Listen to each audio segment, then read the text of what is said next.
Why did I read so often? Because I could.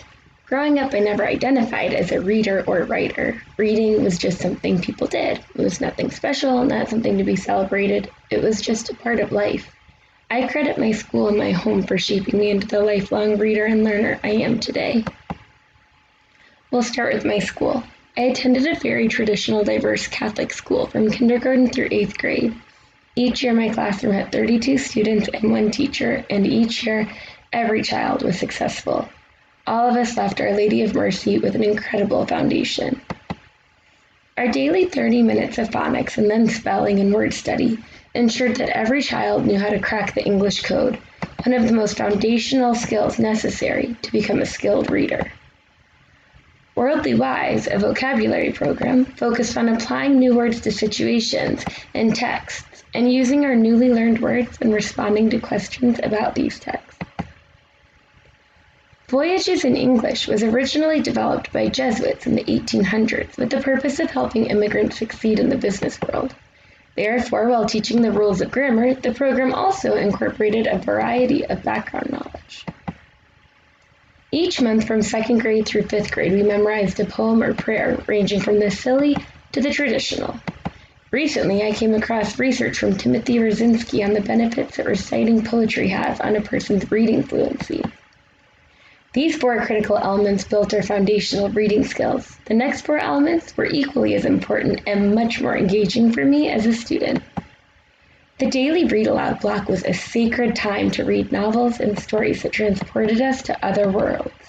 This block was essential for building my love of stories and adventures. As early as kindergarten and 1st grade, through Writer's Workshop, we had practiced writing texts in different genres, brainstorming, drafting, editing, and revising our work, and then publishing our finished products, complete with illustrations, book covers, and text features.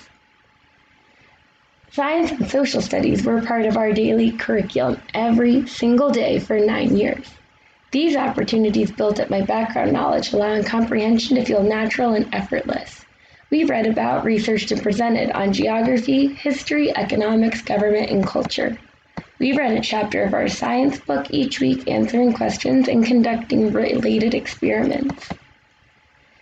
While I remember this next part as the most boring class in elementary school, having a core text that the class shared and then leveled reading groups did seem to bring about a lot of success in the classroom. When I reached middle school, my investment in our reading class soared through shared novels. I think the quality of text and content, as well as my middle school teacher's excitement for novel studies, shifted my mindset. Of course, I cannot give all of the credit to my school for my journey as a literacy learner. Much of my support came from the home as well. Starting from as early as I can remember, reading with my parents was part of our daily bedtime routine, and this carried all the way through middle school. As the second oldest of 6, I always had a younger sibling who needed a bedtime story. I heard all of these books and many more read to me before I left elementary school. My parents also celebrated school in a big way. Here's a page from a scrapbook my mom made for me when I was little, commemorating my first day of school. In the corner she writes, "Serena's first homework. How proud. She's so excited." That modeled excitement was contagious. All of these early reading experiences made reading and writing feel so natural and effortless. I come from a very large, occasionally chaotic, and rather loud family. When so much is happening at the home, it can be hard to make sense of all the people around you. I found myself reading often and applying what I learned about characters in the books to my family members, friends, and eventually coworkers.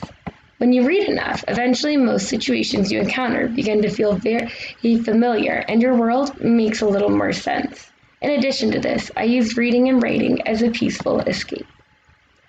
All these formative experiences have come together to help me shape my classroom practice today. I work hard to incorporate the components that build a skilled reader so that the process also feels natural and effortless for my students. In addition to this, I try and instill the same excitement around learning and reading that my parents intentionally instilled in me.